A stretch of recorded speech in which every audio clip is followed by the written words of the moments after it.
من يهده الله فلا مضل له ومن يضلل فلا هادي له وأشهد أن لا إله إلا الله وحده لا شريك له وأشهد أن محمدا عبده ورسوله يا أيها الذين آمنوا اتقوا الله حق تقاته ولا تموتن إلا وأنتم مسلمون أما بعد فإن أصدق الحديث كتاب الله وخير الهدى هدى محمد صلى الله عليه وسلم وشر الأمور محدثاتها فإن كل محدثة بدعة وكل بدعة ضلالة وكل ضلالة في النار.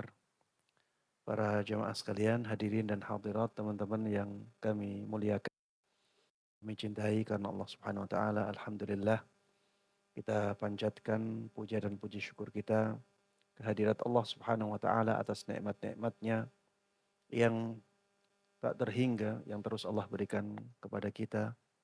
Sehingga pada kesempatan yang berbahagia ini kita bisa berkumpul, kita bisa bermajelis di tempat ini untuk tujuan yang mulia, yaitu menuntut ilmu agama.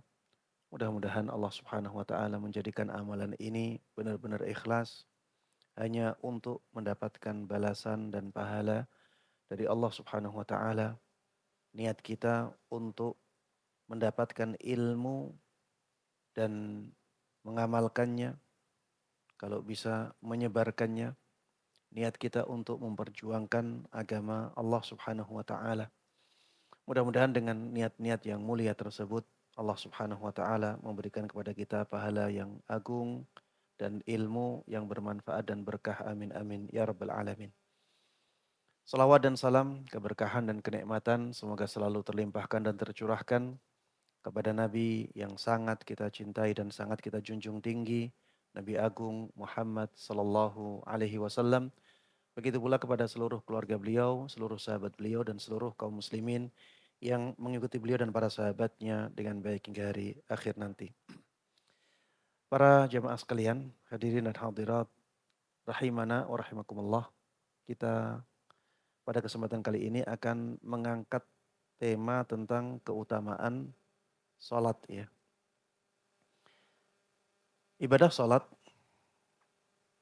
adalah ibadah yang sangat istimewa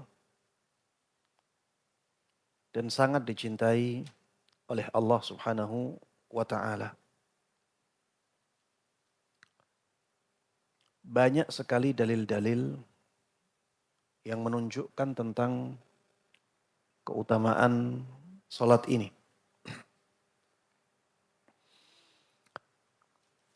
Nanti setelah kita tahu betapa istimewanya ibadah salat ini, kita akan sadar ya bahwa kita itu terlalu menyepelekan masalah salat. Dan kita akan heran dengan orang-orang yang banyak meninggalkan salatnya. Karena saking istimewanya ibadah salat di dalam Islam. Di sini kita akan sebutkan 17 poin ya, untuk menjelaskan keutamaan dan keistimewaan salat. Di antara dalil yang menunjukkan keutamaan salat adalah Allah mengistimewakan cara mensyariatkannya.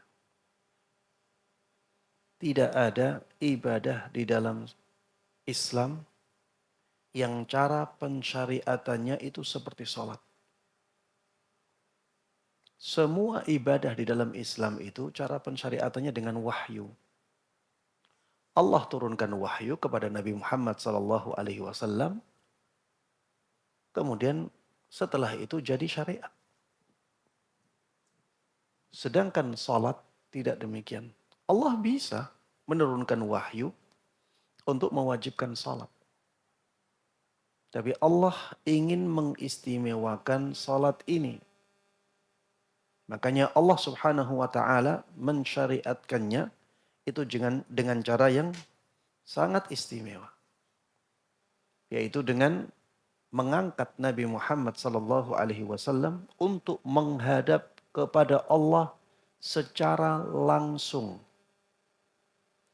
Kemudian Allah Subhanahu wa taala memberikan perintah untuk salat kepada Nabi Muhammad sallallahu alaihi wasallam di tempat yang sangat istimewa. Bahkan malaikat Jibril pun tidak sampai ke tempat itu.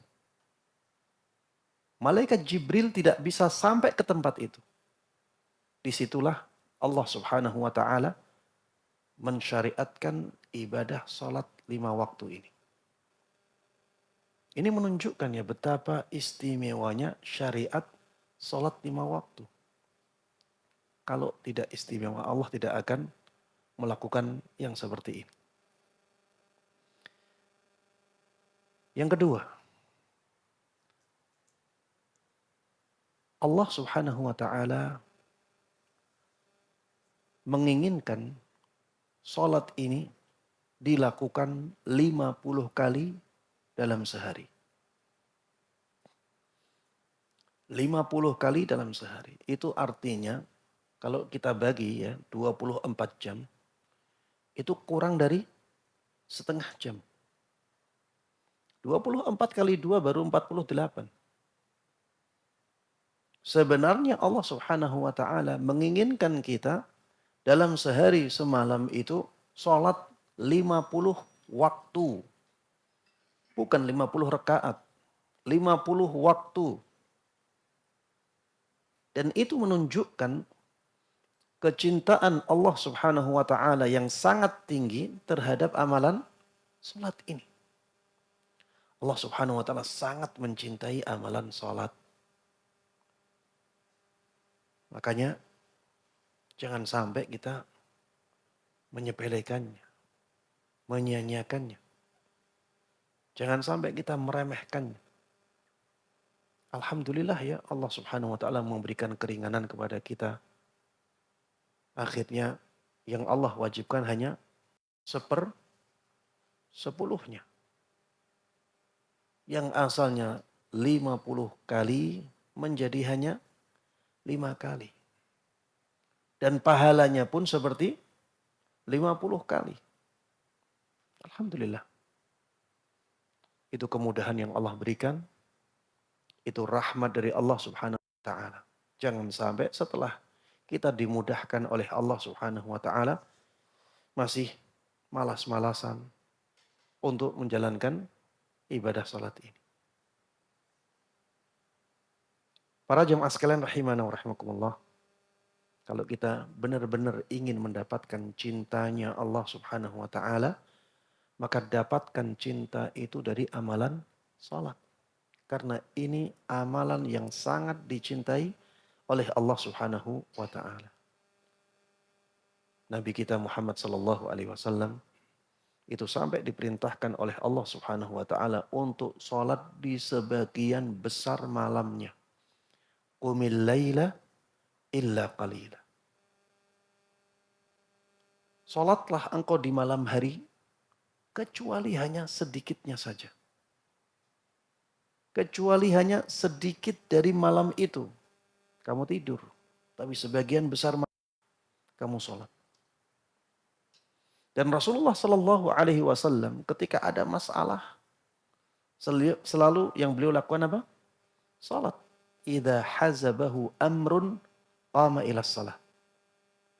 Kalau ada yang mengganggu Rasulullah Sallallahu Alaihi Wasallam, beliau berdiri untuk menghadap kepada Allah Subhanahu Wa Taala dengan salatnya. Yang ketiga, termasuk di antara dalil yang menunjukkan keutamaan salat, hadis Nabi Sallallahu Alaihi Wasallam, wa'lamu anna khaira a'malikumus salah. Ingat-ingatlah, ketahuilah bahwa amalan yang paling baik dari amalan-amalan kalian adalah amalan salat. Ketahuilah bahwa sesungguhnya amalan yang paling baik dari amalan-amalan kalian adalah amalan salat. Ini menunjukkan bahwa salat merupakan amalan yang sangat istimewa di sisi Allah Subhanahu wa taala. Makanya kita harus punya perhatian yang besar terhadap salat kita. Baik salat yang wajib, juga salat-salat yang sunnah. Kemudian yang keempat, termasuk di antara dalil yang menunjukkan keutamaan ibadah salat adalah hadis Nabi sallallahu alaihi wasallam, wa amuduhus salah, ay amudul Islam. Tiangnya agama Islam adalah salat. Tiangnya agama Islam adalah salat. Rasulullah sallallahu alaihi wasallam menggambarkan Islam itu seperti bangunan. Islam itu seperti bangunan. Jadi kalau Islam itu bangunan, maka ra'sul amril Islam. Pondasinya Islam. Wa amuduhu as-salah. Sedangkan pilar-pilarnya adalah salat. Wa dhirwatu sanamihil jihad. Yang paling puncaknya adalah jihad fisabilillah. Hadis ini menunjukkan ya bahwa ibadah salat ini yang menopang agama Islam kita. Yang menopang agama Islam kita adalah salat ini.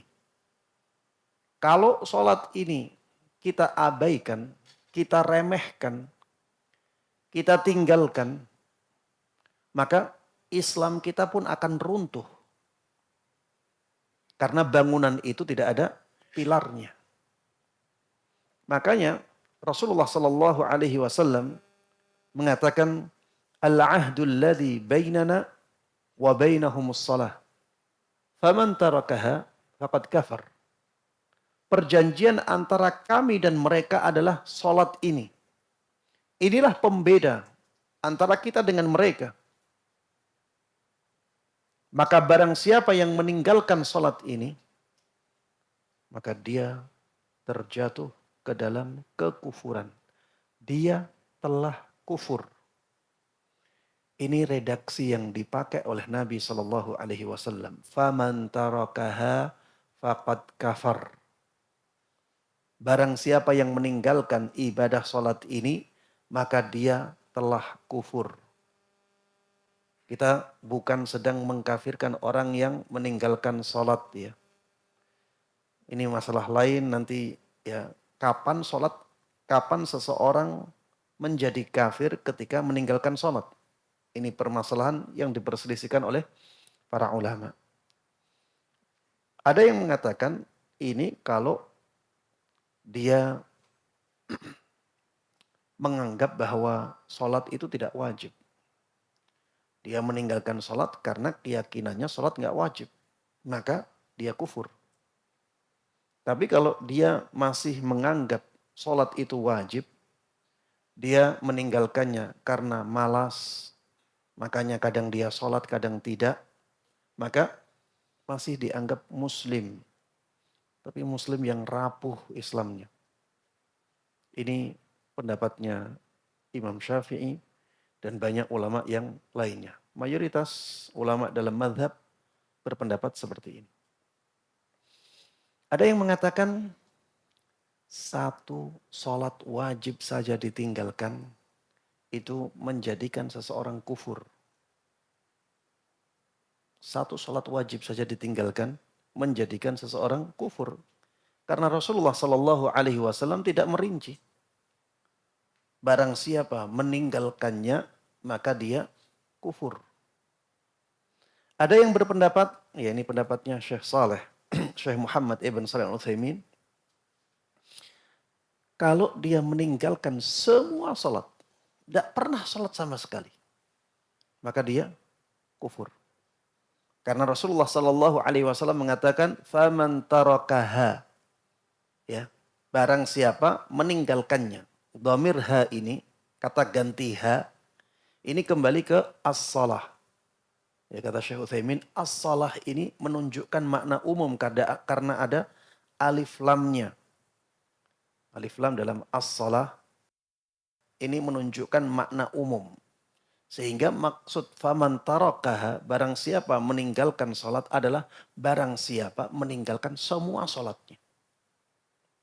Karena makna umum dalam as-salah. Sehingga orang yang kafir dengan meninggalkan salatnya harus dengan meninggalkan salat secara keseluruhan.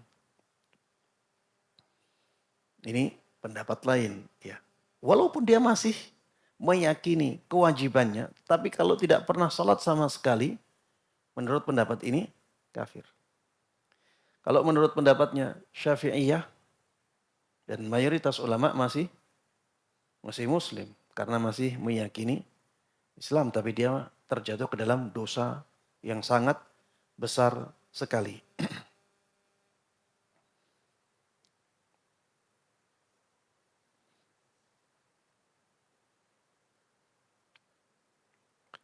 Baik, nanti akan dijelaskan ya bagaimana besarnya dosa meninggalkan salat. Yang berikutnya yang kelima.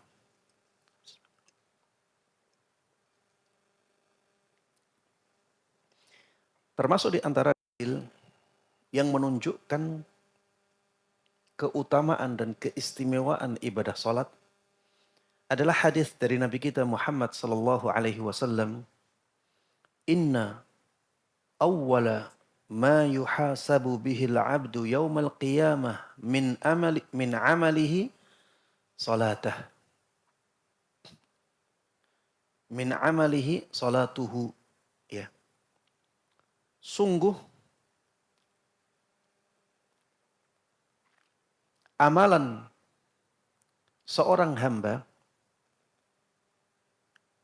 yang dihisab pertama kali pada hari kiamat nanti adalah salatnya. Sungguh amalan seorang hamba yang dihisab pertama kali pada hari kiamat nanti adalah salatnya. Fa in salahat faqad aflaha wa anjah. Apabila salatnya itu baik,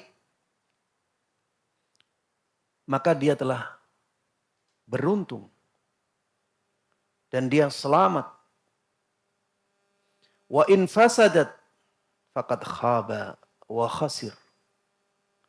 Apabila salatnya itu rusak, maka rugi dengan kerugian yang nyata. Ini menunjukkan ya bahwa ibadah itu harus kita nomor satukan. Yang lain bisa ditawar. Tapi kalau sholat ya jangan sampai kita tinggalkan. Betapapun kesibukan kita ya. Sholat itu harus kita jalankan. Ingatlah bahwa semua kenikmatan yang kita rasakan itu dari siapa? Dari Allah Subhanahu wa ta'ala. Semuanya dari Allah. Dan Allah minta sholat. Masa kita tidak penuhi perintah Allah Subhanahu wa ta'ala itu? Coba bayangkan ya, kayak ada orang ya setiap hari ngasih kita 1 M. Setiap hari ngasih 1 M. Kemudian kita disuruh membaca Quran 10 jam. Kamu tak kasih uang 1 M setiap hari. 10 jam setiap hari baca Quran. Mau nggak kita? 1 M setiap hari. Siapa yang tidak mau? Semuanya pasti mau. Akan anak 1 tahun baca seperti itu terus. 10 jam membaca Al-Quran. Kalau ada syarat tambahan, baca Al-Qurannya 10 jam ini harus dalam satu majelis. Kita kasih 1 M setiap hari. Kita akan lakukan itu. Yang dikasih Allah kepada kita itu bukan hanya 1 M. Jauh lebih besar daripada itu. Tidak bisa kita hitung. Wa in ta'uddu ni'matallahi la tuhsuha. Apabila kalian berusaha menghitung nikmat-nikmat Allah, kalian tidak akan bisa ngitung. Coba lihat nikmat mata, nikmat nafas, nikmat hidung bisa mencium, nikmat lisan bisa berucap, bisa merasakan rasa, nikmat jantung yang berdegup terus menerus, ya. Nikmat liver, nikmat pankreas, semuanya antum coba itu, gak akan bisa ngitung. Sangat banyak kali nikmat yang Allah berikan kepada kita. Allah ingin kita menjalankan sholat 5 waktu. Itu kalau kita jumlah itu 5 waktu, gak akan sampai setengah jam. Iya, setengah jam gak sampai. Bisa setengah jam kita selesai dari sholat 5 waktu itu. Kalau lama 1 jam. 1 jam itu sudah lama banget ya. Sholat misalnya ya, sholat subuh ya, 10 menit. Udah lama itu. Sholat duhur 10 menit sudah lama. Itu saja kalau kali 5 baru 50 menit. Allah ingin kita sholat 5 waktu. Setelah Allah subhanahu wa ta'ala memberikan kepada kita nikmat yang tidak bisa kita hitung. Maka harusnya kita benar-benar ya memperhatikan perintah Allah ini.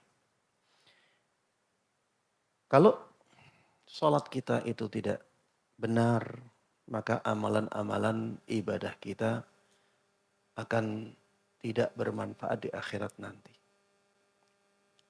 Di sini disebutkan wa in fasadat faqad khasira faqad khaba wa khasir. Apabila amalan salatnya itu rusak, maka dia sungguh telah merugi. Yang keenam, bersabar. Ayat ini menunjukkan bahwa salat bisa kita gunakan sebagai sarana mendapatkan pertolongan dari Allah Subhanahu wa ta'ala. Karena Allah memerintahkannya. Cari pertolongan. Dengan salat-salat kalian. Makanya tadi Ana sampaikan Rasulullah Sallallahu Alaihi Wasallam ketika ada sesuatu yang mengganggu pikiran beliau, beliau menjalankan apa? Salat. Karena dari situ Rasulullah Sallallahu Alaihi Wasallam ditolong oleh Allah Subhanahu Wa Taala. Itu kunci dibukanya, ya kunci untuk membuka pertolongan Allah Subhanahu Wa Taala. Makanya ya. Kita sebagai seorang mukmin ya, kalau ada masalah-masalah besar dalam kehidupan kita, apa yang kita lakukan? Menghadap kepada Allah dengan salat. Sebagaimana dicontohkan oleh Nabi kita Muhammad sallallahu alaihi wasallam. Ya, seringkali ya dalam kehidupan kita ada masalah-masalah besar. Ketika masalah itu datang, maka kuatkan salat. Bangun di akhir malam. Di waktu Subhanahu wa ta'ala turun ke langit dunia. Dan Allah Subhanahu wa ta'ala memberikan tawaran-tawaran kepada para hambanya. Siapa yang berdoa kepadaku, aku ijabahi doanya. Siapa yang minta ampun kepadaku, aku ampuni dia. Siapa yang minta hajat kepadaku, aku berikan hajatnya. Di sepertiga malam terakhir, Allah selalu turun ke langit dunia. Dan selalu memberikan tawaran-tawaran ini. Maka sholatlah ketika itu. Mendekatlah kepada Allah ketika itu. Ketika Allah mendekat kepada hambanya. Maka kita kalau mendekat kepada Allah akan semakin dekat dengan Allah subhanahu wa ta'ala. Sujud ya. Aqrabu ma yakunul abdi min rabbihi wa huwa sajid. Sujud. Kita paling dekat dengan Allah ketika itu. Di sujud itulah kita banyak memohon kepada Allah Subhanahu wa taala. Walaupun kita tidak bisa berbahasa Arab. Berdoa dengan bahasa yang kita bisai. Kita mampu berbahasa Indonesia, berdoa dengan bahasa Indonesia di sujud kita. Tidak membatalkan sholat. Ya, jangan khawatir sholat kita batal karena kita berdoa. Kenapa? Karena Rasulullah Shallallahu Alaihi Wasallam memerintahkan kita untuk berdoa di sujud kita.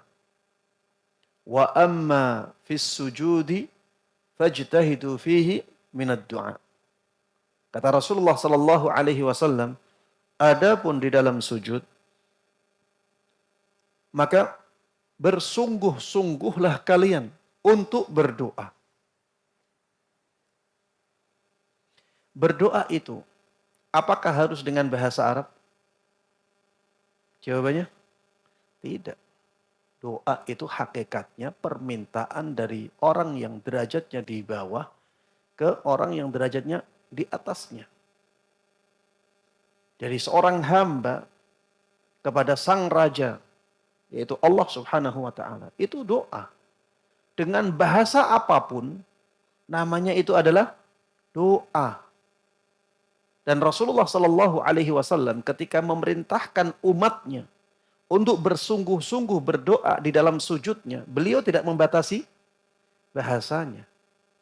Tidak ada perintah dari Nabi, bersungguh-sungguhlah kalian untuk berdoa dengan bahasa Arab di sujud-sujud kalian.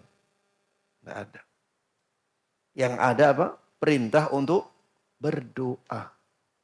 Dan berdoa ini bisa diwujudkan dalam berbagai bahasa. Makanya manfaatkan sujud-sujud kita itu untuk berdoa kepada Allah. Ketika itu kita paling dekat dengan Allah. Tentunya ketika itu doa kita paling didengar oleh Allah Subhanahu wa ta'ala. Kemudian setelah itu sebelum salam. Ya, sebelum kita salam banyak berdoa kepada Allah Subhanahu wa ta'ala. Kalau ada yang bertanya ya, Ustadz kalau kita sujud dalam sholat kita nanti jadinya sujudnya lebih lama daripada gerakan-gerakan yang lain. Maka jawabannya memang yang paling ideal itu kita menyamakan lamanya gerak kita dalam sholat. Jadi yang paling ideal sujud kita lamanya sama dengan duduk di antara dua sujud. Sama dengan ruku. Sama dengan i'tidal. Idealnya seperti itu.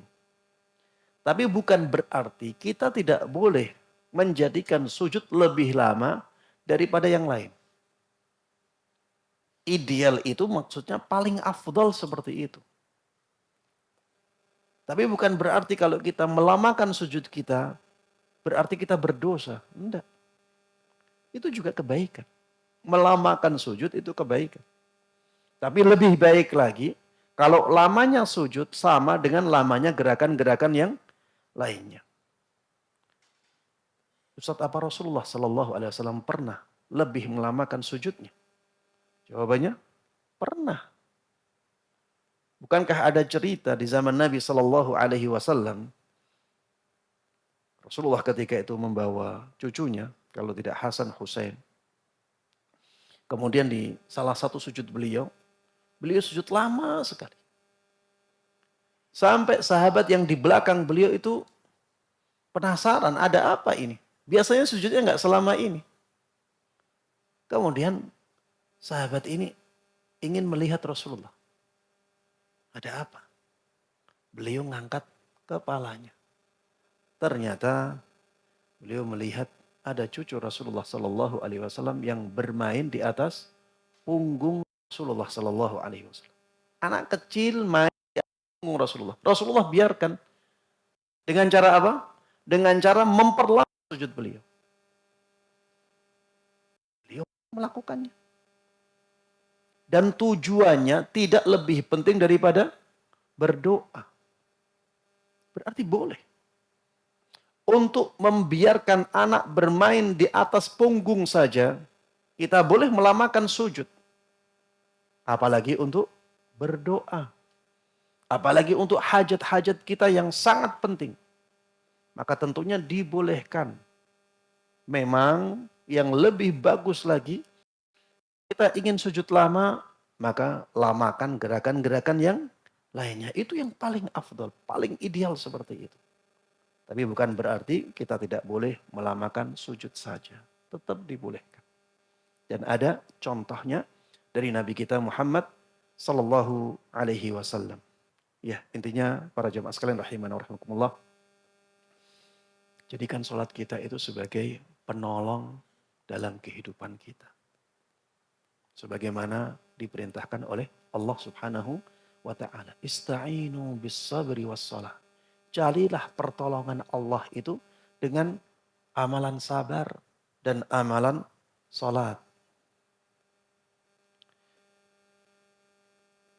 Yang berikutnya, yang ketujuh.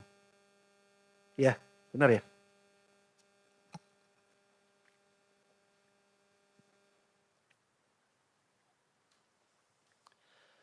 Salat adalah amalan yang bisa mendekatkan kita kepada Allah Subhanahu wa ta'ala.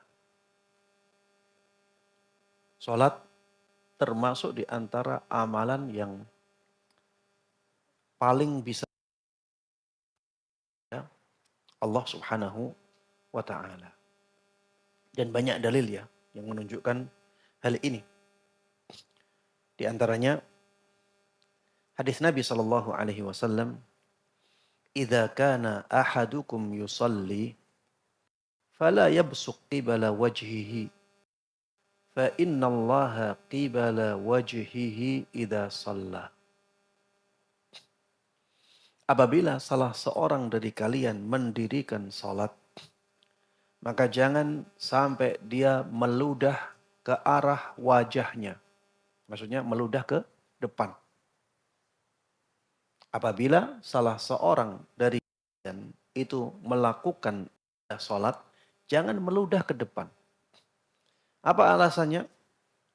Fa innallaha qibala wajhihi idza shalla. Karena Allah Subhanahu wa taala itu ada di hadapannya ketika dia salat. Karena Allah Subhanahu wa taala ada di depannya ketika dia salat.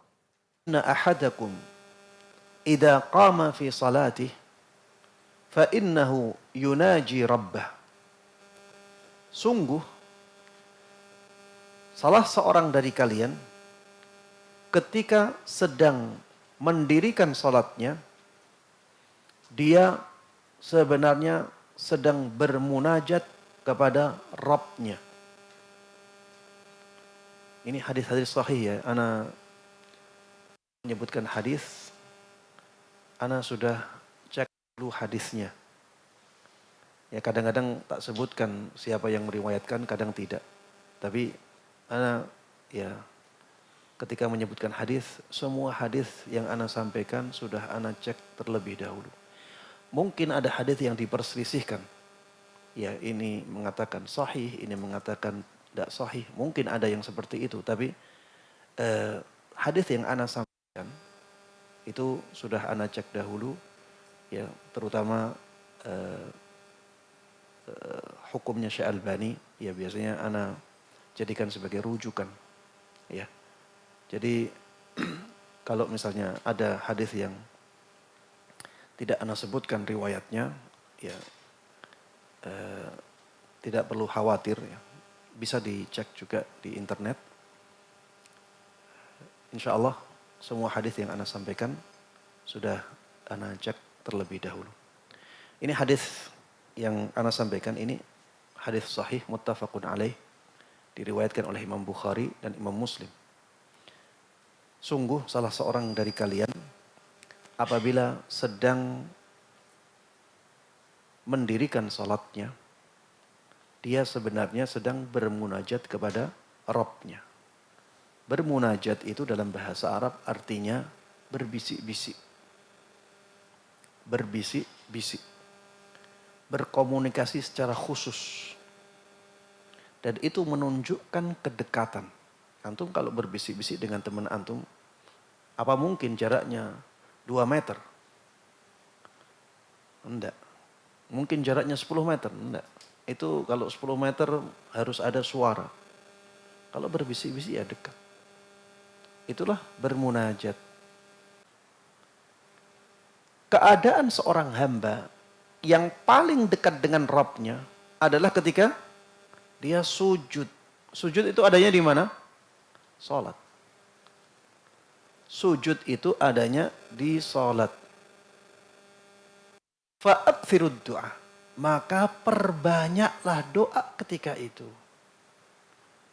Doa ketika sujud ini sangat mustajab. Doa paling mustajab saat sholat ya ketika sujud itu. Makanya ya jangan sia-siakan kesempatan mendapatkan doa mustajab di sholat-sholat kita. Ana sering ya melihat, walaupun ini bukan dosa ya, dan ini bukan keburukan. Ana sering melihat orang ingin berdoa di antara azan dan iqamah. Akhirnya dia mempercepat sholat qobliyahnya. Jadi sholat qobliyahnya dicepatkan untuk apa?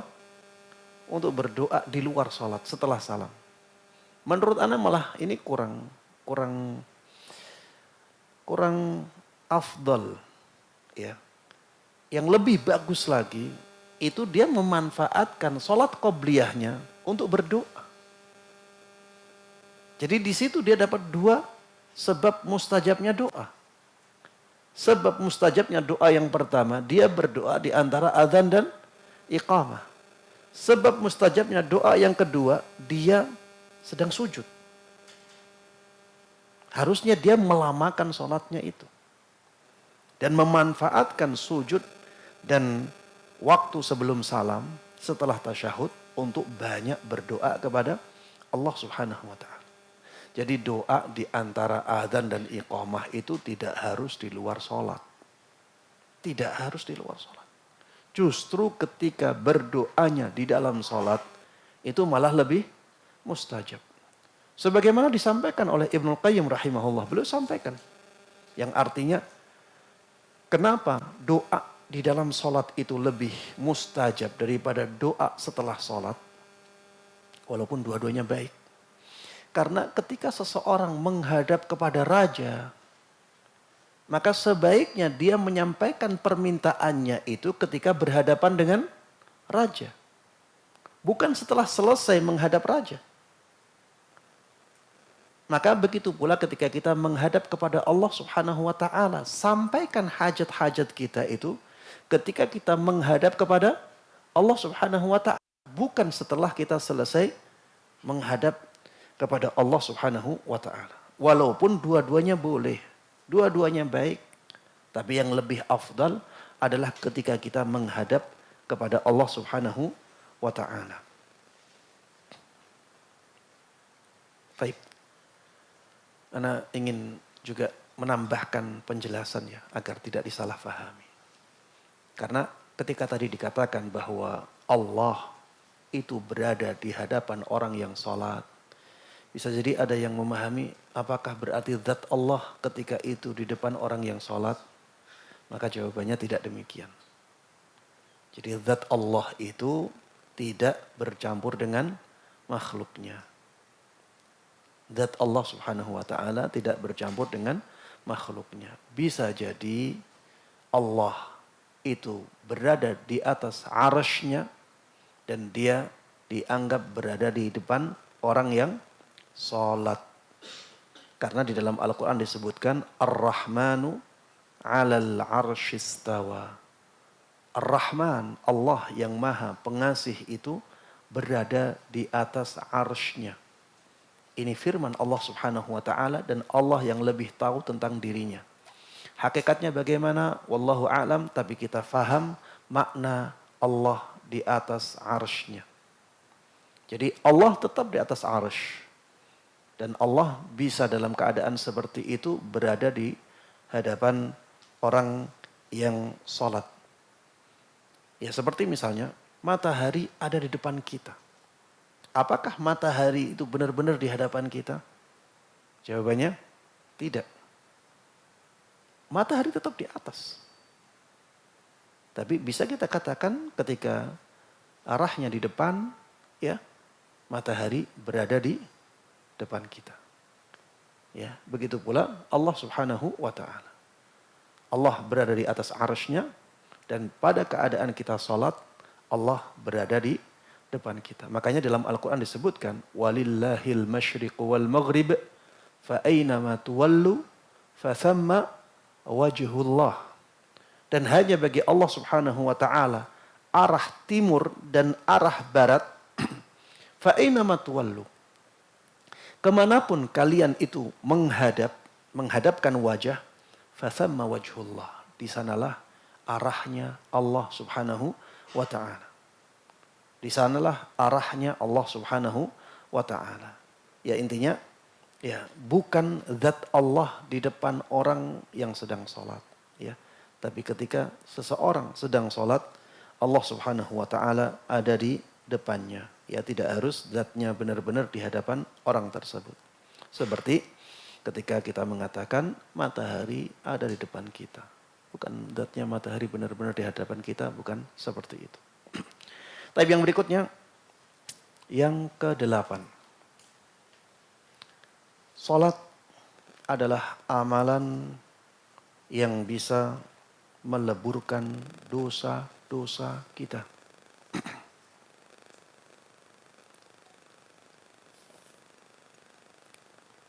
Salat benar-benar bisa meleburkan dosa-dosa kita. Dan kita yakin dengan seyakin-yakinnya dosa kita itu banyak sekali. Dosa kita itu banyak sekali, apalagi di zaman kita ini. Dosa mata sangat sulit dihindari. Kalau pegang HP itu sulit ya, apalagi kemana-mana ya. Kalau sudah pegang HP ya ke YouTube ya ke Instagram, ya ke Shopee, ke tempat-tempat yang lainnya. Akan sulit kita menghindari sesuatu yang dilarang. Walaupun kita tidak menginginkannya, ada saja yang lewat di depan kita. Belum lagi nanti dosa pendengaran. Sulit banget tidak atau menghindari suara musik di zaman kita ini. Sulit. Nanti belum dosa dari mulut kita, ya. Entah keceplosan, ya. Menjelekkan orang lain, ya, atau ghibah atau yang lainnya. Belum dosa yang berkaitan dengan tangan kita, berkaitan dengan kaki kita, berkaitan dengan anggota badan yang lainnya. Dosa kita sangat banyak. Makanya kita sangat membutuhkan peleburan dosa agar dosa-dosa kita diampuni oleh Allah Subhanahu wa taala. Termasuk di antara amalan yang sangat kuat pengaruhnya terhadap peleburan dosa ini adalah amalan salat. Disebutkan di dalam hadis Nabi SAW yang sahih, "Mathalus salawatil khams kamathali nahrin jarin ghumrin ala babi ahadikum yaghtasilu minhu kulla yawmin khamsa marrat." Perumpamaan salat 5 waktu. Perumpamaan salat 5 waktu. Itu seperti sungai yang airnya mengalir deras. Sungai yang airnya mengalir deras. Sungai tersebut berada di depan pintu rumah salah seorang dari kalian. Dan dia mandi dari sungai tersebut sehari 5 kali. Rasulullah Shallallahu Alaihi Wasallam di sini menyebutkan sifat-sifat sungai yang benar-benar bisa membersihkan badan seseorang. Jadi yang pertama yang disebutkan oleh Rasulullah Shallallahu Alaihi Wasallam, sungai itu airnya deras, bukan air yang kecil, enggak. Airnya deras. Kemudian yang kedua, sungai tersebut dekat sekali dengan rumah seseorang. Kalau jauh kan males. Sungai itu dekat, banyak airnya. Kemudian yang ketiga, dipakai untuk mandi. Bukan hanya sekali, 2 kali. Dipakai mandi 5 kali setiap hari. Makanya dalam hadis yang lain Rasulullah bertanya, apakah akan tersisa kotoran di tubuhnya orang itu? Para sahabat menjawab, tidak akan ada sisa kotoran di tubuhnya orang yang seperti itu. Mandi 2 kali saja sudah bersih ya. Apalagi sampai 5 kali. Ini menunjukkan ya bahwa ibadah sholat itu benar-benar bisa meleburkan banyak dosa. Ya perumpamaannya seperti yang disampaikan oleh Nabi. Apakah ada kotoran yang tersisa di badan orang itu? Para sahabat menjawab, enggak. Kemudian Rasulullah mengatakan, seperti itulah permisalan sholat. Seperti itulah sholat 5 waktu kalian. Makanya banyaklah sholat. Semangatlah untuk menjalankan sholat 5 waktu. Kalau bisa tambahkan sholat kita. Dengan sholat-sholat sunnah. Sehingga badan kita atau hati kita benar-benar bersih dari kotoran dosa. Yang ke-9.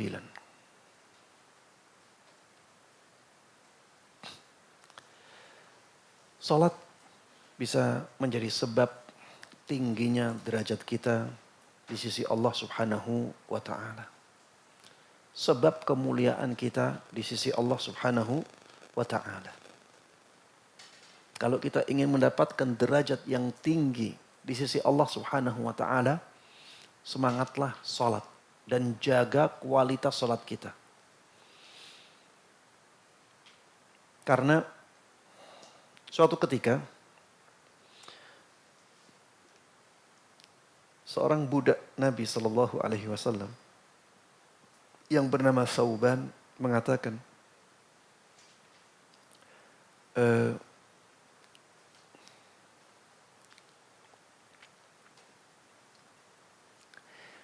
seorang budak Nabi yang bernama Thauban mengatakan bahwa Nabi Shallallahu Alaihi Wasallam pernah mengatakan kepadanya, "Alaika bikathratis sujud."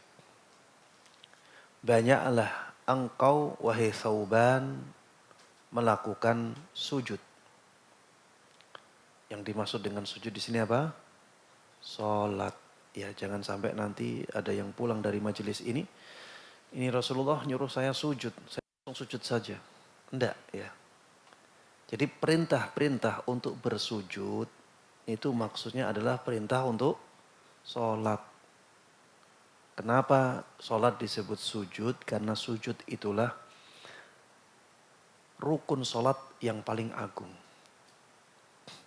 Sujud itu rukun sholat yang paling agung. Makanya sering disebut oleh Allah dan Rasulnya untuk mewakili makna sholat. Misalnya dalam surat Al-Alaq, wasjud waqtarib. Kalla la tuti'hu wasjud waqtarib. Sujudlah dan mendekatlah kepada Allah. Sujudlah maksudnya salatlah. Kemudian di surat Al-Hijr, wakum minas sajidin. Wakum minas sajidin. Jadilah engkau orang yang sujud. Maksudnya sholatlah engkau. Disebutkan sujudnya. Kemudian di dalam hadis ini, alaika bikathratis sujud. Banyaklah bersujud. Fa innaka la tasjud lillahi sajdah illa rafa'akallahu biha darajah. Karena sesungguhnya tidaklah engkau melakukan satu sujud kecuali Allah Subhanahu wa taala akan mengangkat derajatmu. Wa hutta 'anka biha khati'ah. Dan Allah Subhanahu wa taala juga akan menghilangkan kesalahanmu. Jadi dengan kita bersujud sekali, Allah Subhanahu wa taala akan angkat derajat kita. Dan Allah Subhanahu wa taala akan menghapuskan dosa kita. Semakin banyak kita bersujud, maka semakin tinggi derajat kita di sisi Allah Subhanahu wa taala. Ya, ini selaras dengan hadis Nabi sallallahu alaihi wasallam, "Wa ma tawadha'a ahadun lillah illa rafa'ahu Allah."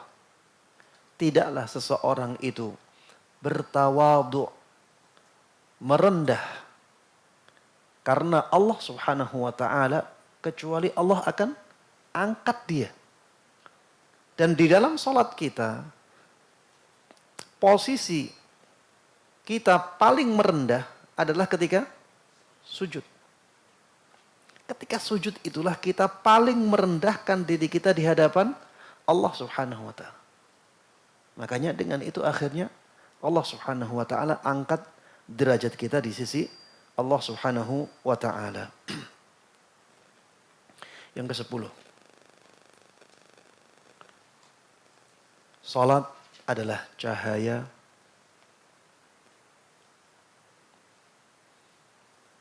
yang akan menerangi jiwa seseorang baik di dunia maupun di akhirat.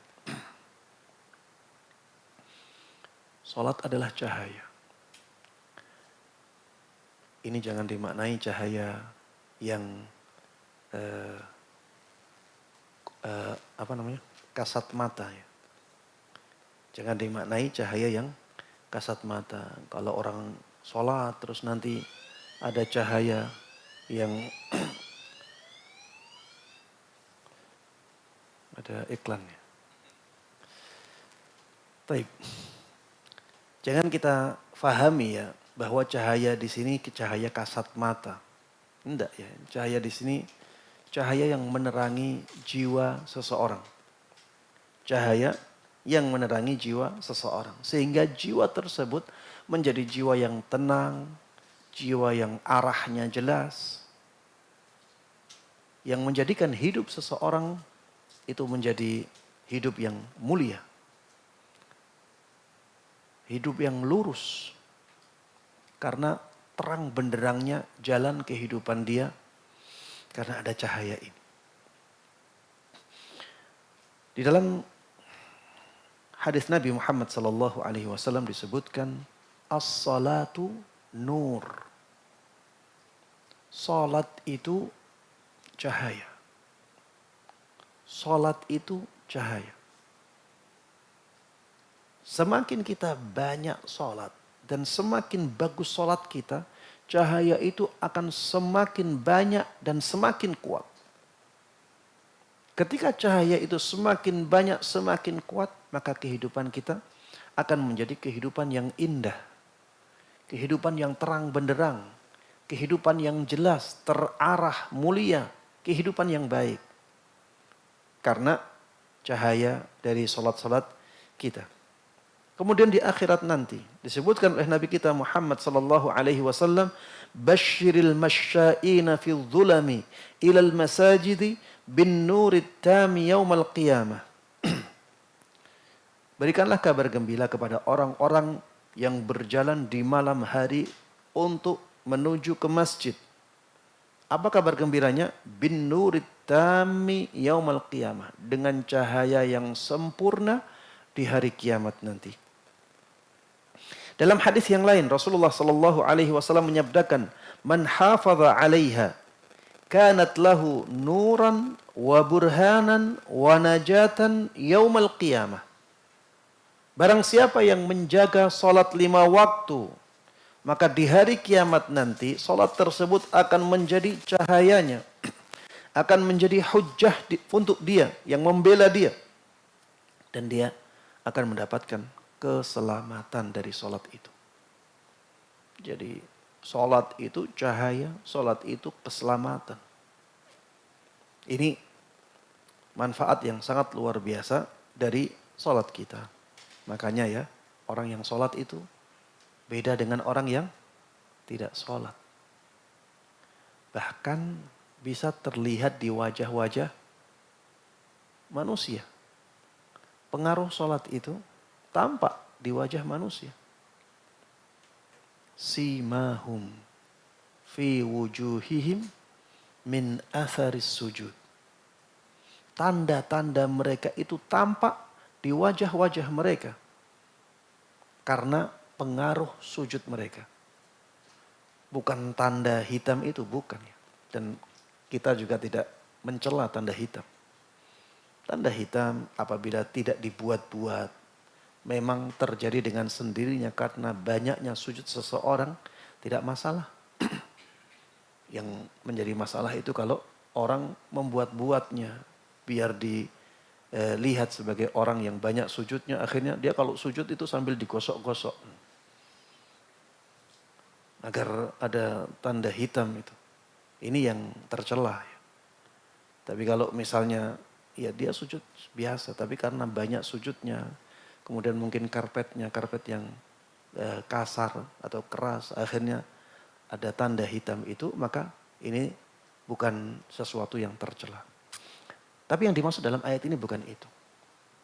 Jadi tanda sujud itu cahaya yang tampak pada wajah seseorang. Dan cahaya ini akan ditangkap oleh seorang mukmin. Orang mukmin bisa membedakan. Makanya jangan heran ketika antum sering bisa membedakan wajahnya orang yang muslim dengan orang yang non-muslim. Dari wajahnya bisa tampak. Ini wajahnya kayaknya gelap. Kayak nggak ada kehidupan di wajah dia. Sedangkan ketika antum melihat seorang muslim, wajahnya berbinar. Ada cahaya di wajahnya. Seringkali kita menangkap itu. Ini kayaknya orang nggak pernah sholat. Ini kayaknya orang rajin sholat. Kelihatan dari pancaran sinar wajahnya. Memang nggak kelihatan ya kalau antum pakai kamera ya yang bisa menangkap sinar, tetap aja nggak kelihatan. Memang ini abstrak ya. Tapi itu kita rasakan. Ada pembeda yang bisa dilihat oleh jiwa kita. Dan cahaya ini akan terus bersama seorang hamba bahkan sampai hari kiamat nanti. Akan menemani seorang hamba sampai di hari kiamat nanti. Yang ke-11, salat menjadi sebab masuk surga yang paling agung. Jadi tidak hanya sebab masuk surga, tapi di surganya diistimewakan. Ini ibadah salat. Dalilnya adalah hadis dari seorang sahabat yang mulia, Rabi'ah ibn Ka'ab al-Aslami radhiyallahu anhu. Jadi Rabi'ah ini nama laki-laki apa perempuan? Rabi'ah ini dalam bahasa Arab bisa untuk laki-laki, bisa untuk perempuan. Kalau dalam bahasa kita nama apa ya? Seperti Nur ya. Nur itu bisa untuk laki-laki, bisa untuk perempuan. Rabi'ah juga seperti itu. Rabi'ah ada yang Al-Adawiyah, yang tokoh sufi terkenal itu perempuan. Kalau yang di hadis ini Rabi'ah seorang sahabat laki-laki. Makanya Rabi'ah ibn Ka'ab, anak laki-lakinya Ka'ab. Al-Aslami, yang sering Anda sampaikan itu Maisarah. Maisarah dalam bahasa Arab itu nama laki-laki. Ya, nama laki-laki. Maisarah, yang menjadi temannya Nabi SAW ketika membawa barang dagangannya Khadijah. Ini laki-laki ya, bukan perempuan. Sebaliknya nama Gadi atau Ghadi. Ghadi itu di Indonesia banyak dipakai laki-laki. Padahal dalam di orang Arab, Ghadi itu nama perempuan. Baik. Sahabat Rabi'ah ibn Ka'ab al-Aslami radhiyallahu anhu pernah mengatakan, Kuntu abitu ma'a Rasulillahi sallallahu alaihi wasallam. Aku pernah bermalam bersama Rasulullah sallallahu alaihi wasallam.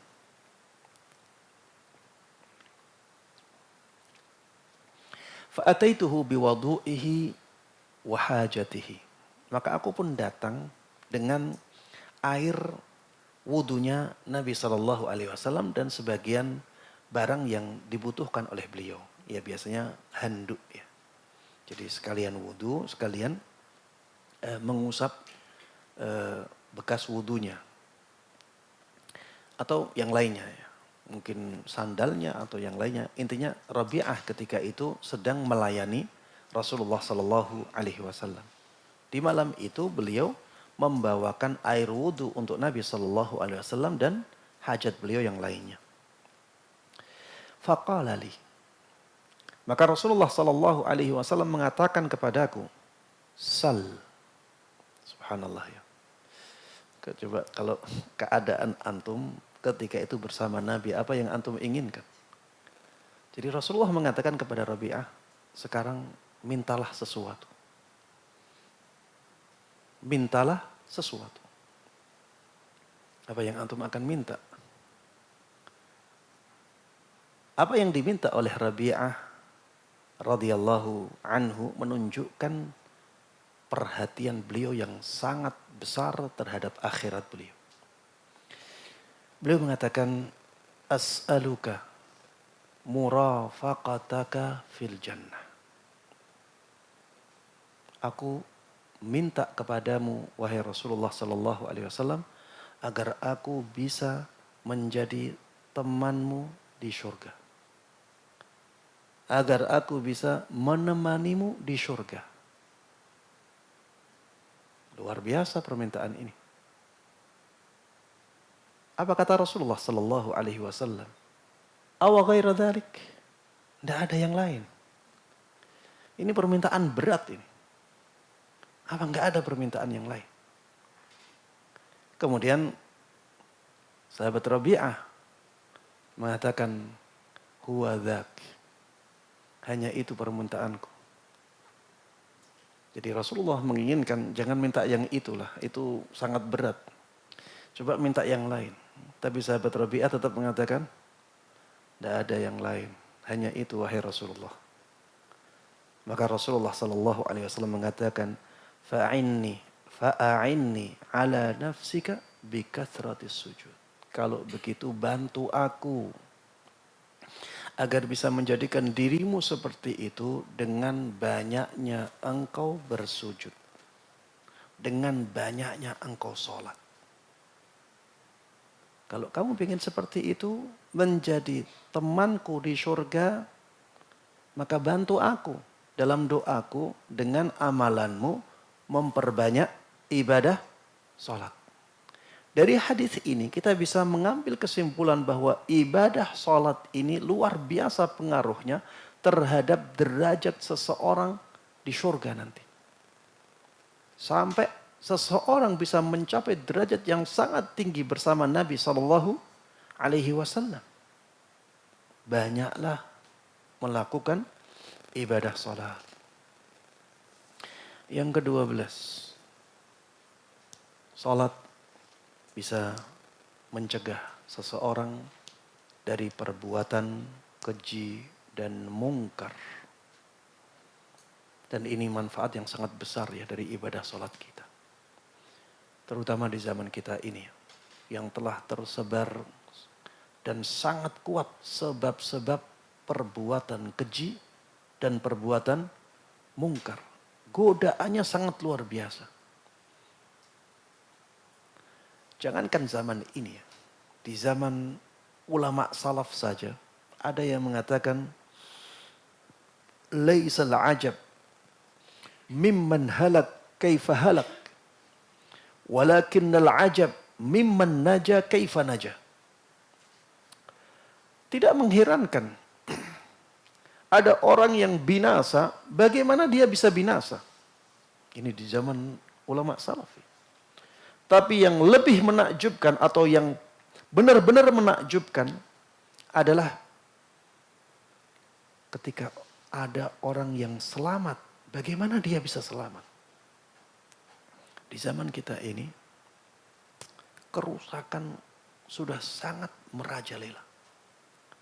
Orang banyak terfitnah dengan dunia.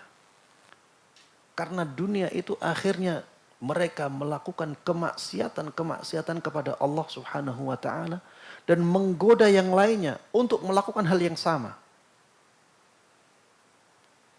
Dengan adanya media-media ini luar biasa godaannya. Mereka ingin menaikkan viewernya, subscribernya. Akhirnya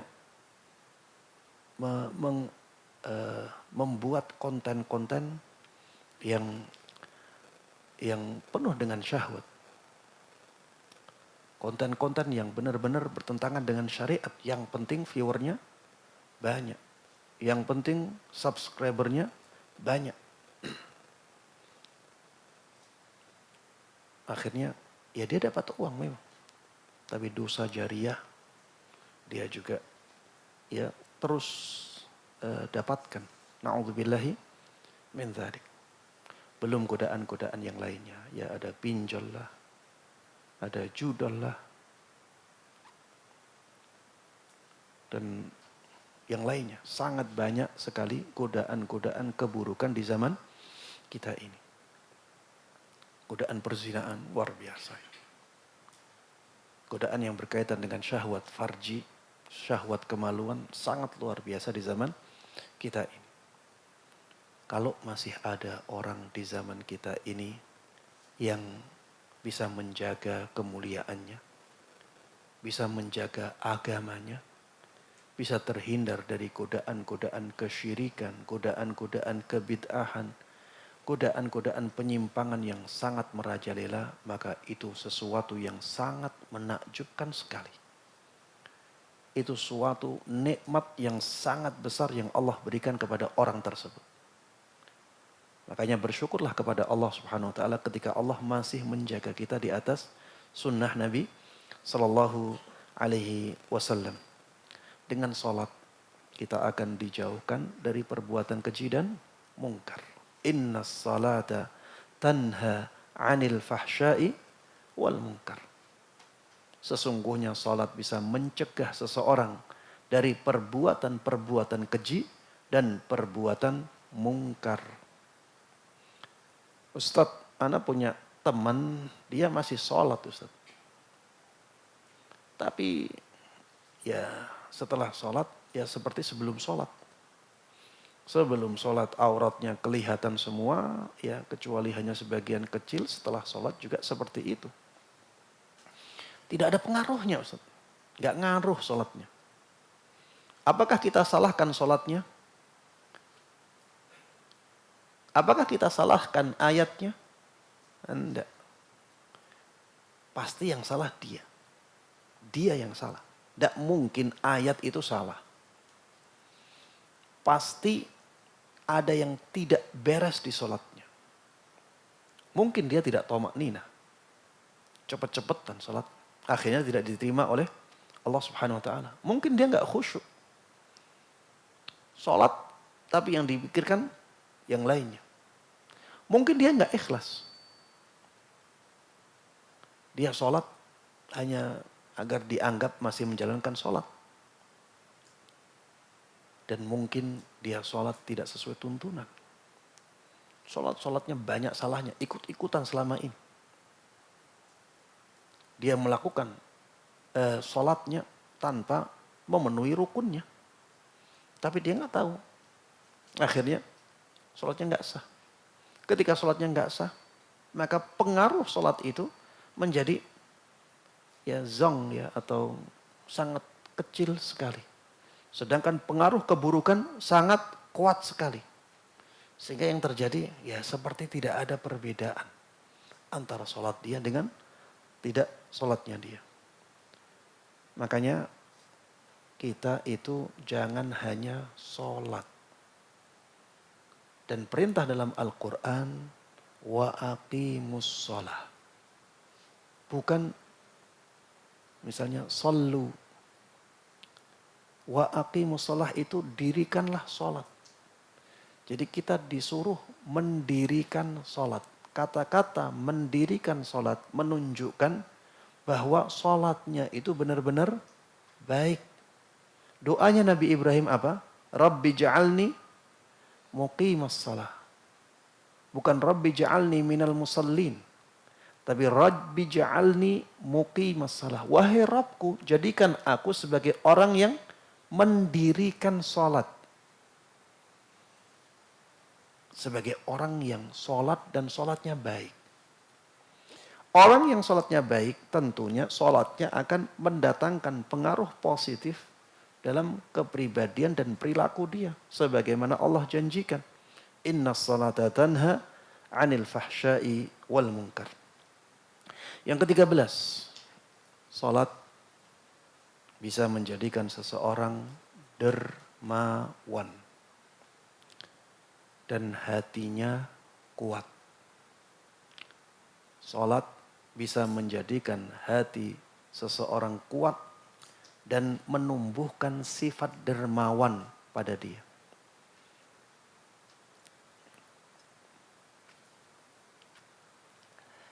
Disebutkan di dalam surat Al-Ma'arij, Innal insana khuliqa halu'a. Idza massahu syarru jazu'a. Wa idza massahu al-khairu manu'a.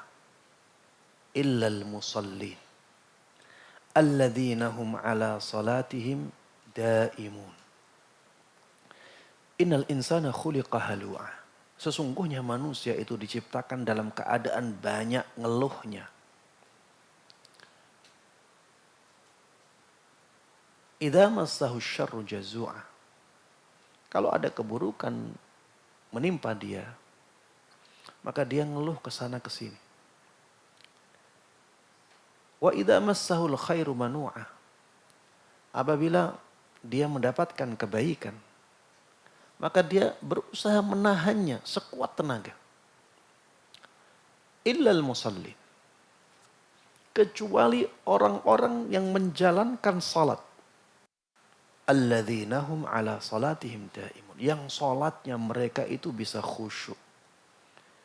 Jadi orang yang salatnya berkualitas, maka yang sebenarnya dia kikir, dan itu sifat dasar manusia karena cintanya kepada dunia, dia menjadi orang yang dermawan. Dia tidak manok lagi. Manok itu banyak menahan hartanya. Jadi kalau kedatangan harta, orang yang gak sholat itu pelit dia. Tapi orang yang sholat, dia yang tadinya pelit menjadi dermawan. Kemudian ketika ada masalah, gak jazuk lagi. Idza massahu syarru jazu'a. Jazuk itu orang yang banyak ngeluh kesana kesini. Orang kalau sholatnya berkualitas, ada masalah dia hadapi. Dia hanya mengeluh kepada Allah subhanahu wa ta'ala. Atau paling tidak mayoritas keluhan dia kepada Allah, bukan kepada manusia. Apalagi kepada medsos. Ya, banyak yang ngeluh di medsos ya. Statusnya di FB, statusnya di WA, ya, statusnya di Instagram atau di medsos-medsos yang lainnya, dia ngeluh. Ini orang yang kurang kuat ya hubungannya dengan Allah subhanahu wa ta'ala. Orang yang kuat hubungannya dengan Allah ketika ngeluhnya kepada Allah subhanahu wa ta'ala. Dan Allah yang maha kuat pengaruhnya terhadap kehidupan seorang hamba.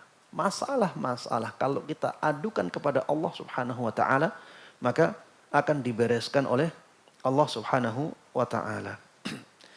Yang berikutnya, yang ke-14.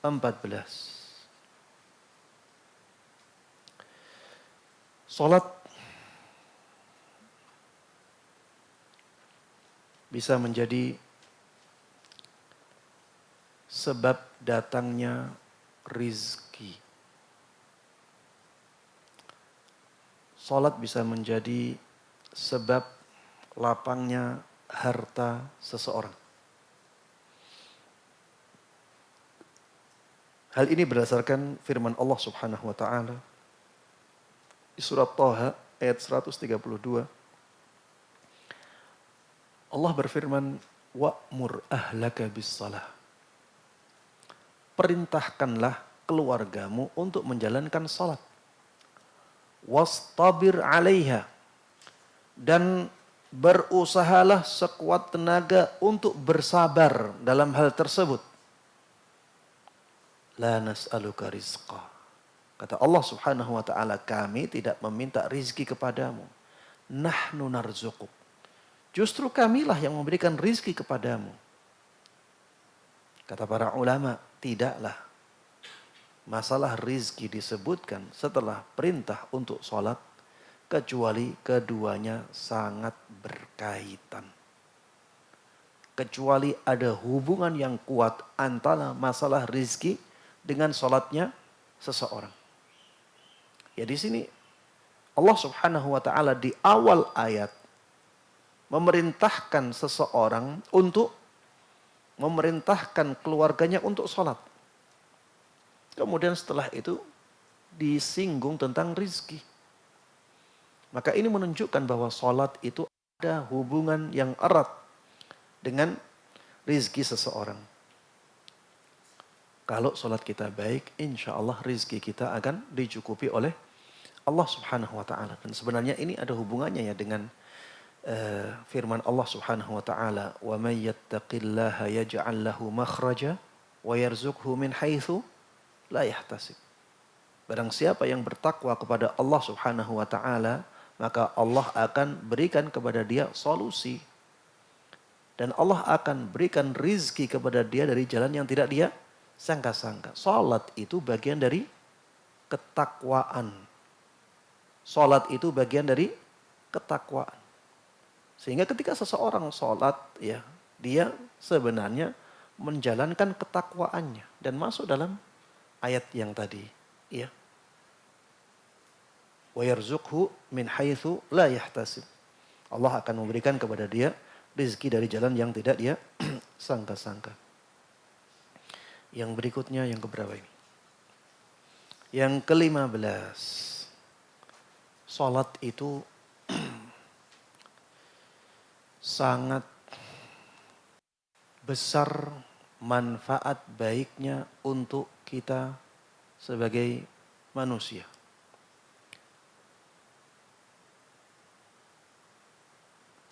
Ini kita lihat dari semangat setan untuk merusaknya. Jadi saking besarnya kebaikan salat untuk manusia, setan itu sangat semangat sekali untuk merusak salat seseorang.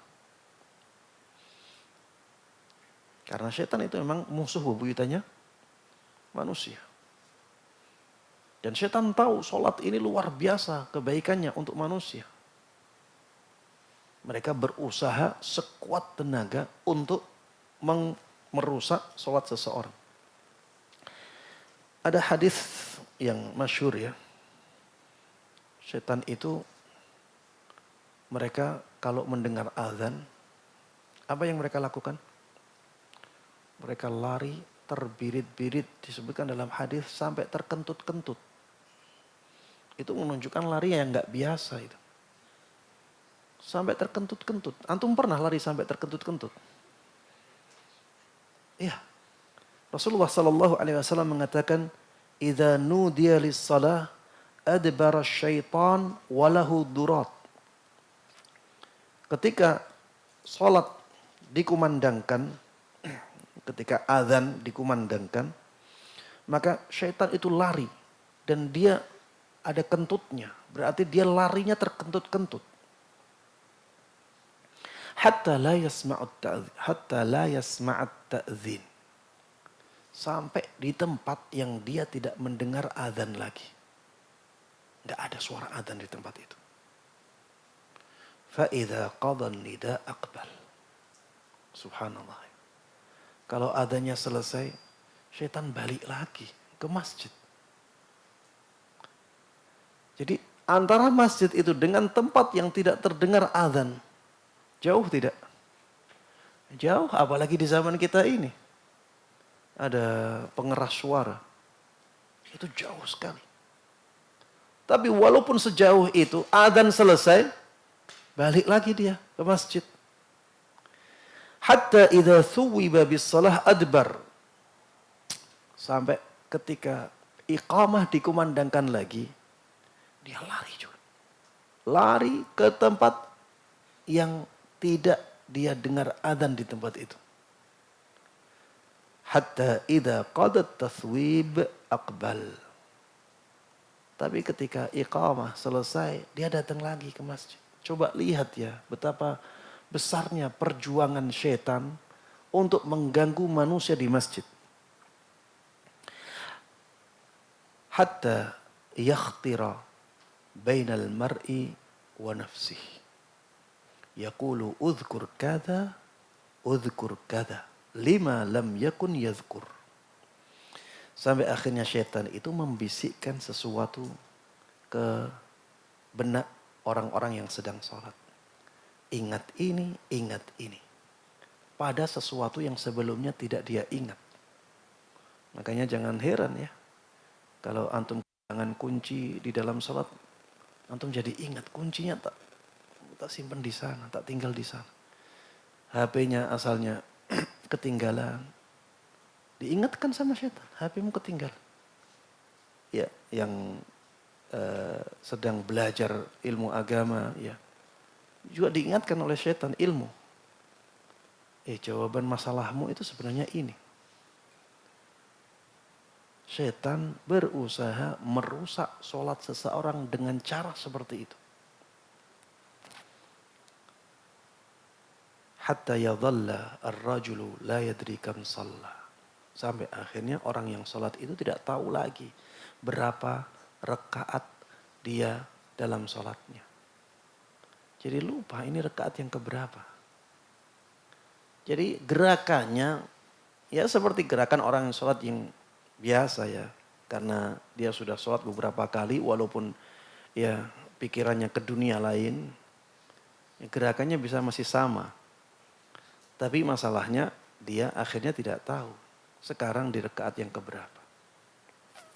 Ini ya kalau kita melihat hadis ini ya, ini menunjukkan bahwa syaitan itu sangat semangat sekali dalam mengganggu manusia dalam sholatnya. Bahkan ya, syaitan itu punya pasukan khusus untuk mengganggu sholatnya manusia. Ada syaitan yang disebut dalam hadis ya dengan nama khinzib atau khanzab atau khinzab. Ya ini beberapa cara baca ya. Intinya dia kha, nun, za, dan ba. Ya, zai dan ba. Ada yang di sini diharokati khanzab. Ada yang membaca khinzib. Dari sahabat Uthman ibn Abil As.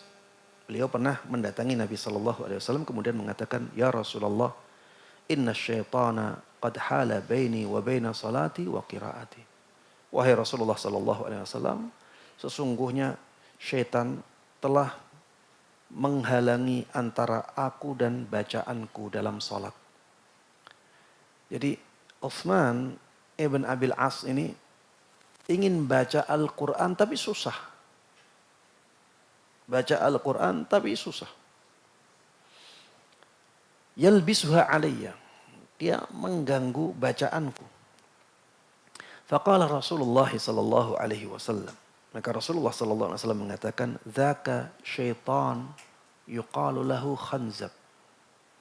Itu adalah syaitan yang disebut dengan nama khanzab atau khinzib. Fa idza ahsastahu fata'awwadz billahi minhu.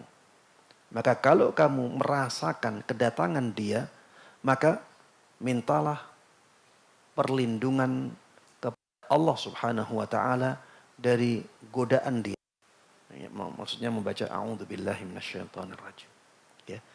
Watfil an la yasarika thalatha, dan meludahlah sedikit ya. Meludah sedikit ke arah kiri sebanyak 3 kali. Qala, sahabat Utsman ibn Abil As mengatakan, fa fa'altu dzalika fa adhhabahu Allahu alayya. Maka aku pun melakukan hal tersebut. Dan Allah Subhanahu wa taala akhirnya menghilangkan kekakuan lidahku dalam membaca Al-Qur'an di dalam salat. Ya, ini juga menunjukkan ya bahwa syaitan itu sangat semangat dalam merusak ibadah salatnya seseorang, sampai ada pasukan khusus untuk orang-orang yang sedang salat. Kemudian para jemaah sekalian rahimana wa rahimakumullah, yang ke-16. Saking mulianya ibadah salat, maka meninggalkannya menjadi sangat besar dosanya. Saking mulianya salat, maka meninggalkannya menjadi sangat besar dosanya. Ini ya dikatakan oleh Ibnul Qayyim rahimahullah. Beliau mengatakan, la yakhtaliful muslimun anna tarkas salati al-mafrudati amdan min a'zamid dhunubi wa akbaril kabair. Di sini Ibnul Qayyim menukil adanya ijma' dari para ulama. Ijma' itu kesepakatan. Ini salah satu dalil dalam Islam. Ibnu Qayyim mengatakan kaum muslimin tidak ada perbedaan pendapat. Berarti mereka bersepakat. Bersepakat dalam apa? Anna tarkas salatil mafrudati amdan min a'dhamid dhunubi wa akbaril kabair. Bahwa meninggalkan salat fardu secara sengaja termasuk dosa besar yang paling besar. Wa anna ismahu 'indallah a'zam min ismi qatlin nafsi wa akhdhil amwali wa min ismi zina was sariqati wa syurbil khamr. Subhanallah. Dan para ulama juga tidak ada beda pendapat dalam masalah bahwa dosanya orang yang meninggalkan salat atau dosa perbuatan meninggalkan salat di sisi Allah Subhanahu wa taala itu lebih besar daripada dosa membunuh jiwa, mencuri harta, dosa berzina, dosa mencuri, ya diulangi 2 kali ya, dan dosa meminum khamr. Coba bayangkan, 5 dosa ini bukan dosa yang ecek-ecek ya, bukan dosa kecil. Ini dosa yang luar biasa. Dosa membunuh. Jadi meninggalkan sholat wajib itu disepakati oleh para ulama lebih besar dosanya daripada membunuh. Ini sebagaimana dikatakan oleh Ibnul Qayyim, disepakati oleh para ulama. Tidak ada perbedaan dalam masalah ini. Dosa meninggalkan salat itu lebih besar daripada dosa membunuh orang. Lebih besar daripada dosa mengambil harta orang. Lebih besar daripada dosa zina. Lebih besar daripada dosa mencuri. Lebih besar daripada dosa minum minuman khamr. Tidak ada perbedaan pendapat di kalangan para ulama dalam masalah ini. Dan silahkan dilihat di sekitar kita. Betapa banyaknya orang yang melakukan dosa besar ini. Banyak orang yang menyepelekan masalah sholat. Padahal ini masalah yang sangat besar sekali. Ya. Nasallallahu alaihi wasallam. Alhamdulillah ya. Kita banyak memuji kepada Allah Subhanahu wa taala apabila kita masih bisa menjaga sholat wajib kita. Itu kenikmatan yang sangat besar yang Allah berikan kepada kita. Karena kalau kita tinggalkan, dosanya sangat luar biasa seperti ini. Yang ke-17, sholat bisa menenangkan hati kita. Sholat bisa menenangkan hati kita. Kalau kita ingin hati kita tenang, ya, terutama saat-saat hati labil, ya, galau, gelisah, gundah, salatlah. Menghadaplah kepada Allah, khusyuklah dalam salat itu. Insya Allah, ya, hati yang tadinya itu gelisah, hati yang tadinya was-was, hati yang tadinya galau, insya Allah akan menjadi tenang. Kata Rasulullah Sallallahu Alaihi Wasallam ketika mengajak salat, Ya Bilal, arihna bis salah. Ya Bilal, arihna bis salah. Wahai Bilal, tenangkan kami dengan salat. Tenangkan kita dengan salat. Ya, ini menunjukkan bahwa salat bisa menenangkan hati seorang hamba. Dan ini sangat selaras dengan firman Allah Subhanahu wa taala, "Alladzina amanu wa tatma'innu qulubuhum bidzikrillah. Ala bidzikrillahi tatma'innul qulub." Ya, intinya dengan berzikir kepada Allah Subhanahu wa taala hati akan tenang. Dan yang ada dalam salat dari awal sampai akhir itu apa? Zikir kepada Allah Subhanahu wa taala. Para jemaah sekalian rahimana wa rahimakumullah, ya, salat itu luar biasa. Luar biasa keistimewaannya, kedudukannya di dalam Islam, dan masih banyak ya sebenarnya hal-hal yang menunjukkan keutamaan salat, ya. Seperti misalnya salat itu bisa mengingatkan kita kepada akhirat dan mengingatkan kita bahwa kita itu hamba Allah yang harus tunduk sujud terus kepada Allah Subhanahu wa taala, sehingga bisa menghilangkan kesombongan. Dengan sholat, ya, kita bisa menjadi orang yang tidak terlena dengan dunia. Karena kita terus ingat akan akhirat. Maliki yaumiddin. Ya, ketika kita baca itu, kita ingat bahwa nanti ada hari pembalasan. Ada hisab nanti di akhirat. Dan yang menghisab kita adalah Allah Subhanahu wa taala, bukan yang lain. Ini kalau kita benar-benar merenungi ibadah salat kita, ya, manfaatnya sangat luar biasa. Makanya Rasulullah Sallallahu Alaihi Wasallam sebelum meninggal, ya, termasuk di antara wasiat yang terakhir yang disampaikan oleh Rasulullah Sallallahu Alaihi Wasallam adalah as-salah as-salah. Ya, jagalah salat, jagalah salat. Ya, karena sangat istimewanya ibadah salat ini. Ya, mudah-mudahan kajian kita pada kesempatan kali ini benar-benar menjadikan kita semangat dalam menjaga sholat-sholat wajib kita dan memberikan kita semangat untuk sholat-sholat sunnah, ya, menjadikan kita benar-benar bisa mendapatkan manfaat yang besar dari ibadah sholat kita. Amin amin ya rabbal alamin. Wassallallahu wasallam wa baraka ala nabiyina Muhammadin wa ala alihi wa sahbihi wa man tabi'ahum bi ihsan ila yaumiddin walhamdulillahi rabbil alamin.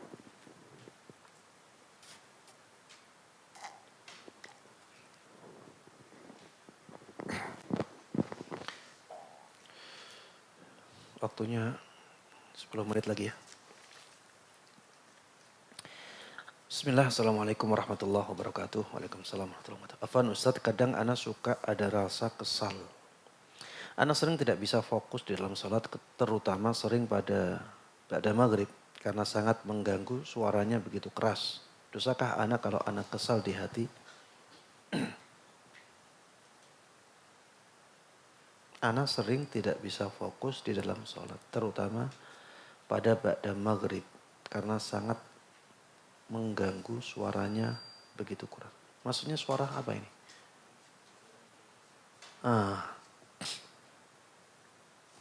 Dosakah ana kalau ada kesal di hati? Jawabannya tidak, ya. Itu amalan yang tidak sesuai dengan tuntunan. Jadi adanya suara-suara yang dikeraskan setelah azan atau antara adzan dan iqamah itu benar-benar bertentangan dengan sunnah Nabi Shallallahu Alaihi Wasallam. Kenapa bertentangan? Karena antara adzan dan iqamah itu ada sholat. Baina kulli adzanaini sholatun. Kata Nabi Shallallahu Alaihi Wasallam, waktu di antara dua adzan atau di setiap waktu antara dua adzan itu ada syariat sholat. Maka harusnya antara rumah itu masjid hening. Karena kalau ada suara pasti akan mengganggu orang-orang yang sholat. Pasti akan mengganggu orang-orang yang sholat. Di zaman Nabi SAW, beliau pernah beriktikaf. Biasa dalam tenda agar tidak dilihat oleh orang sehingga ibadahnya bisa lebih ikhlas. Ya. Kemudian tidak sama keadaan iktikaf di zaman kita ya. Banyak yang menjadikan iktikaf itu sebagai sarana bertemu, ngobrol. Ya. Di zaman Nabi tidak seperti itu ya. Iktikaf itu ibadah berkhalwat dengan Allah Subhanahu wa taala, menyendiri dengan Allah Subhanahu wa taala di masjid. Makanya beliau dan para sahabatnya itu ketika iktikaf memakai tenda. Ketika sedang beriktikaf, Rasulullah Shallallahu Alaihi Wasallam mendengar para sahabatnya itu sholat sendiri-sendiri dan mereka saling mengangkat suara bacaan Al-Qur'annya di dalam sholat. Jadi mereka sedang sholat mengangkat suara bacaan Al-Qur'annya di dalam sholat.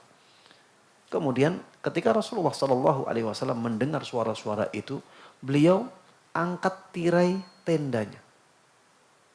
Kemudian mengatakan, ala kullukum munajin rabbah. Ingat-ingatlah bahwa kalian semuanya itu sedang bermunajat kepada Rabbnya. Beliau mengingatkan kepada makna munajat. Munajat apa? Berbisik-bisik. Bukan dengan cara seperti itu. Kalian itu berbisik-bisik dengan Rabb kalian. Bukan dengan mengangkat suara kalian. Jangan sampai di antara kalian itu saling mengangkat suara bacaannya. Jangan sampai setiap dari kalian itu malah saling mengangkat suara bacaannya. Karena itu akan mengganggu sholatnya orang lain. Coba bayangkan ya, ini yang diangkat suara bacaan Al-Quran. Dan ini juga orang yang mengangkatnya sedang sholat. Yang orang yang sedang sholat itu punya hak memang untuk menggunakan masjid itu. Itu saja dilarang oleh Nabi kita Muhammad Sallallahu Alaihi Wasallam untuk mengangkat suaranya. Apalagi kalau yang diangkat suaranya itu bukan Al-Quran. Apalagi yang mengangkat suara itu bukan orang yang sholat. Maka harusnya masjid itu hening antara adzan dan iqamah. Sehingga orang yang masuk di masjid itu bisa khusyuk di dalam sholatnya. Bisa khusyuk dalam doanya. Coba bayangkan ya kalau misalnya masjidnya rame. Antum berdoa, gimana antum bisa khusyuk dalam berdoa? Yang ada ya ini rasa kesalnya. Kita ingin ketenangan dalam ibadah. Tapi yang ada malah suara ramai. Mereka berdalihnya, Ustadz kalau tidak ada suara itu, nanti orang-orang nggak tahu kalau masjid kita itu memanggil mereka untuk sholat. Maka jawabannya, antum melakukan seperti itu pun pada nggak datang. Pada datang memang, nggak juga. Sudah rame-rame seperti itu, ganggu orang yang sholat, nggak datang juga. Justru orang yang di situ malah nggak nyaman. Bisa jadi dia akhirnya mencari masjid lain gara-gara suara-suara yang mengganggu kekhusyuan sholat tersebut. Wallahu a'lam. Ya jadi kesal karena hal yang seperti itu. Ana melihat itu bukan dosa. Bahkan bisa jadi kalau dia kesalnya karena menganggap itu sesuatu yang bertentangan dengan syariat. Ini bisa jadi masuk dalam al-bughdu fillah. Ya, benci karena Allah Subhanahu wa ta'ala. Karena itu merupakan sesuatu yang bertentangan dengan syariat. Wallahu a'lam. Apa hukumnya sholat berjamaah 5 waktu di masjid atau di musola? Ya untuk yang laki-laki ya maka diwajibkan untuk sholat 5 waktu berjamaah di masjid. Ya. Kecuali apabila ada uzur atau halangan. Ya, maka berusahalah untuk sholat berjamaah di masjid. Untuk yang perempuan, sholat 5 waktu lebih afdal di rumah. Lebih afdal sholat 5 waktu itu di rumah bagi jamaah perempuan. Karena Rasulullah Shallallahu Alaihi Wasallam pernah ya di ditanya oleh sebagian sahabat perempuan, wahai Rasulullah, aku itu suka kalau sholat berjamaah di belakangmu. Berarti di Masjid Nabawi yang imami Rasulullah Shallallahu Alaihi Wasallam. Kemudian Rasulullah Shallallahu Alaihi Wasallam mengatakan, aku tahu kamu senang sholat di belakangku, tapi sholatmu di rumahmu itu lebih baik daripada sholatmu di masjid. Kemudian setelah ini ya, kalau misalnya seorang perempuan kepingin sholat di masjid, tidak ada masalah juga. Makanya Rasulullah mengatakan, la tamna'u ima Allah masajid Allah. Jangan kalian larang jamaah-jamaah perempuan untuk pergi ke masjid-masjid Allah. Ya, ini menunjukkan bahwa sholatnya perempuan di masjid itu kebaikan juga. Jangan sampai kita mengingkari ya. Kadang-kadang karena ketidaktahuan, akhirnya ada orang-orang yang mengingkari berangkatnya seorang wanita ke masjid untuk sholat. Ini bukan kemungkaran. Tapi memang sholatnya mereka di rumah lebih afdal. Tapi bukan berarti berangkat ke masjid itu suatu keburukan bagi seorang wanita, enggak. Silahkan mereka pergi ke masjid ya dengan tetap memperhatikan adab-adab ketika pergi ke masjid, misalnya tidak memakai parfum ya.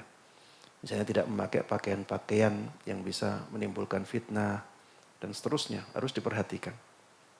Ya intinya pergi ke masjid bagi seorang wanita bukanlah suatu keburukan, ya itu juga kebaikan, tapi yang lebih baik lagi mereka sholat di rumah. Jadi lebih ringan, pahalanya lebih besar. Kemudian bisa jadi sholatnya seseorang di masjid, ya seorang wanita ya.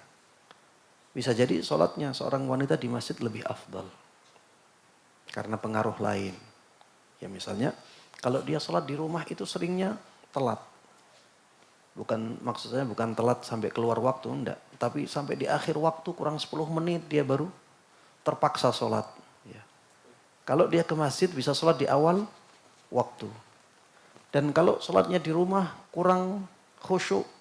Kalau di masjid bisa lebih khusyuk. Dalam keadaan-keadaan yang seperti ini, ya kita bisa katakan sholatnya dia di masjid lebih afdal ya apabila keadaannya seperti itu. Wallahu a'lam. Apakah iqamah harus pakai speaker luar supaya setan pergi jauh? Ya enggak harus ya. Apalagi iqamah itu disyariatkan untuk memberitahu jamaah yang sudah hadir. Tapi bukan berarti iqamah enggak boleh pakai speaker luar. Bukan berarti iqamah tidak boleh pakai speaker luar. Enggak apa-apa ya iqamah pakai speaker luar. Ana mendapati sebagian masjid itu ketika iqamah enggak pakai speaker luar. Kelihatannya mereka menganggap ya iqamah tidak pakai speaker luar itu lebih afdal. Ana melihat tidak demikian ya. Karena tidak ada dalil yang menunjukkan itu lebih afdal. Ana melihat sama saja ya. Bahkan ketika iqamahnya itu dipakai speaker luar ya, sepertinya ana melihat ya maslahatnya lebih besar. Orang tahu kapan iqamahnya. Sehingga mereka bersegera untuk pergi ke masjid ketika itu. Jika seseorang bertobat dari dosa meninggalkan sholat, apakah dia perlu syahadat lagi? Karena seperti dijelaskan tadi, meninggalkan sholat menjadikan seseorang itu kafir. Ana lebih menguatkan pendapatnya Syafi'iyah dalam masalah ini. Jadi Syafi'iyah dan mayoritas ulama mengatakan bahwa meninggalkan sholat selama masih meyakini kewajibannya itu tidak mengeluarkan seseorang dari keislamannya. Ya sehingga ya pertanyaan ini tidak perlu diajukan ke saya. Ustadz, bila di kantor ada musola kecil dan hanya 5-6 jamaah, sedangkan ada masjid sekitar 100 meter dengan banyak jamaah, apakah lebih afdal ana ke masjid tersebut atau tetap di musola? Karena akan dilakukan tiap zuhur dan asar selama bekerja. Kalau tanya lebih afdalnya, lebih afdal ke masjid ya yang eh, lebih jauh tadi, karena dari sisi amalan dia lebih berat dan masih sesuai dengan tuntunan. Dari segi amalan masih sesuai dengan tuntunan dan dia lebih berat.